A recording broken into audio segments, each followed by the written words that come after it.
वो मंगलकारी ही होता है। कथा में बैठने से पहले अपने विचारों को, अपने शरीर को, अपनी मानसिक स्थिति को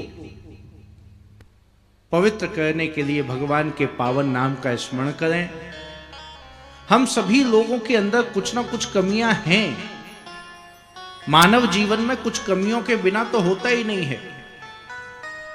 काम, क्रोध, लोभ, मोह तो हमको मिले हैं, लेकिन उपयोग करने को मिले हैं। हमने उनको उपयोग की जगह अपने दिमाग में स्थान दे दिया है, अपने मन में स्थान दे दिया है।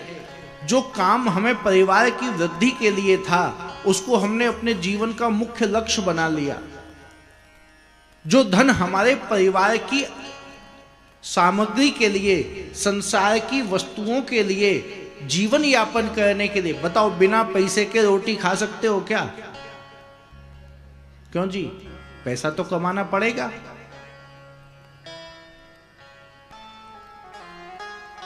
बिना धन के घर की कोई भी व्यवस्था चलना संभव है? नहीं है। अब साधु बाबा तो हो नहीं, अब तो साधु बाबाओं को भी पैसा चाहिए, आश्रम चलाने हैं, या तो एकदम फक्कड़ बाबा बन जाए। हमारे वृंदावन में इस समय स्वामी प्रेमानंद जी जैसा कोई फक्कड़ महात्मा नहीं है, लेकिन वहां भी आवश्यकता है कि नहीं?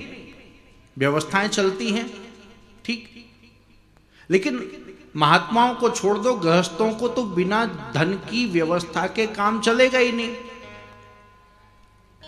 लक्ष्मी जी का पूजन करने वाले तो यहां तक कह देते हैं, सुख वैभव तुमसे आता है। आरती पढ़ते होंगे।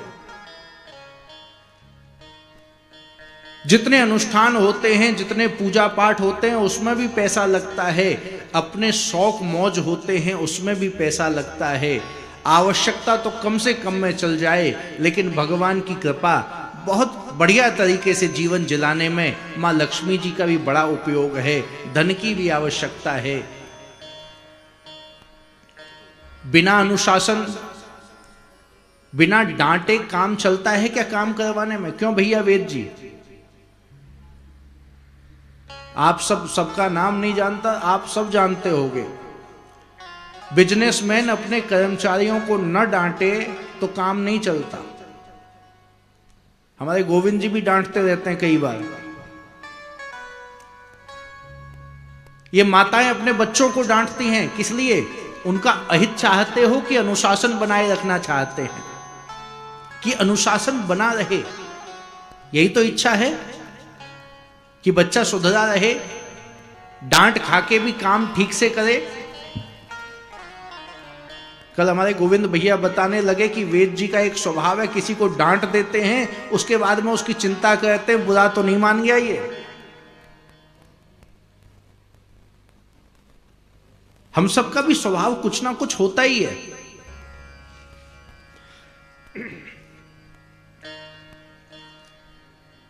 बिना डांटे काम नहीं चलता। क्रोध भी आवश्यक है, काम भी आवश्यक है, लोभ भी आवश्यक है। व्यापार में वृद्धि बिना लोभ के नहीं हो सकती। समाज सेवा में बहुत ज्यादा उन्नति नहीं कर पाएंगे। नाम तो हो सकता है, लेकिन धन की व्यवस्था बिना लोभ के नहीं हो सकती। जब तक फायदा ना हो तो काय बात का व्यापार? काम, क्रोध, लोभ और मोह, परिवार से मोह ना हो, लगाव ना हो, तो फिर एकजुटता कहां रहेगी? एकदम फक्कड़ होके घर छोड़ के निकल जाओ।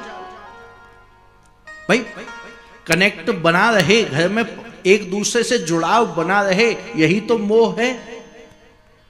भगवान ने ये सभी चीजें हमको दी हैं, लेकिन दी हैं आवश्यकता के अनुसार। अब किसी से कह दो नई नई बहू आए, उसको भोजन बनाना ना आता हो, कोई भैया आ जाए जिसको भोजन बनाना ना आता हो, उससे कहो हलवा बना के ला। वो हलवा बना के लाया, उसने किसी से सुना था नमक से स्वाद बढ़ जाता है, तो हलवे में नमक डाल के ले आया। स्वाद आएगा? क्यों जी? नहीं आएगा ना। डांट दिया कि इसमें नमक थोड़ी डाला जाता है, इसमें तो चीनी डाली जाती है। बेवकूफ कहीं के, इतना भी नहीं पता। अगले दिन उससे कहा गया कि जाओ पुलाव बना के लाओ। पुलाव में नमक डाला नहीं, चीनी डाल के ले आया कि भाई चीनी से स्वाद आएगा, नमक से तो गड़बड़ हो जाता है। सब्जी बना के लाया, चीनी डाल लाया। स्वाद आएगा कि गुजरातियों जैसा टेस्ट लगेगा? कभी अहमदाबाद गए हो या गुजराती भाई कोई आया हो, उसके साथ में बैठ के उसकी रोटी खाओ, उसकी दाल पियो, तो चीनी का स्वाद आता है। क्यों भैया? ये मथुरा वालों को तो खूब अच्छे से पता होगा, गुजराती बहुत आते हैं। यहां तो एक पंडित जी भी हैं द्वारकाधीश वाले। गुजरात का व्यक्ति आता है, मीठा बहुत खाता है, हर चीज में मीठा चाहिए। सब्जी में और दाल में अगर चीनी डाल दी जाए, पुलाव में चीनी डाल दी जाए तो स्वाद आएगा क्या? जितनी खीर में डलती है उतनी डल जाए तो वो कुछ और ही चीज बन जाएगी। जो चीज जितनी आवश्यकता जहां पर है उतना उपयोग करेंगे तो सुख देगी, और वही चीज आवश्यकता से अधिक बढ़ा दी तो वही चीज कष्ट देने लग जाएगी। जीवन में काम भी होना चाहिए, क्रोध भी होना चाहिए, लेकिन हिसाब से। अगर हिसाब से ज्यादा कुछ कर दिया, लिमिट से ज्यादा बढ़ा दिया, आवश्यकता से ज्यादा कर दिया, तो वही हमारे लिए कष्टकारी हो जाएगा। एक सेठ जी के दिमाग में हमेशा दुकानदारी चलती थी, कपड़े के व्यापारी थे, कथा सुनने गए, नींद लग गई। सुनी होगी ये सब कहानियां, कथाएं। एक भगत के पीछे बैठे थे, महात्मा जी ने प्रवचन चालू किया, व्यास जी ने कथा प्रारंभ की, पीछे बैठे बैठे उस कपड़े के व्यापारी की नींद लग गई। नींद लगते ही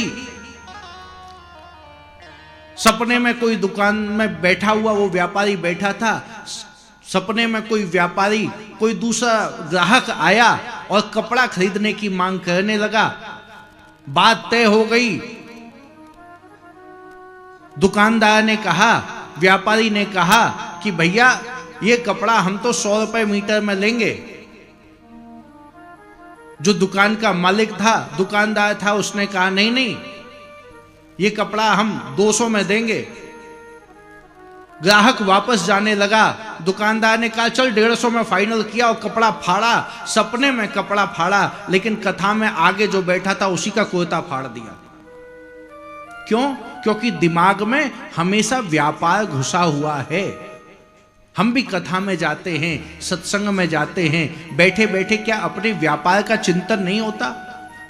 अपने परिवार का चिंतन नहीं होता? एक महात्मा जी बांके बिहारी मंदिर गए, वहां देखा एक सेठ जी को। यहां तो बढ़िया वाले सेठ हैं, सब भगत हैं।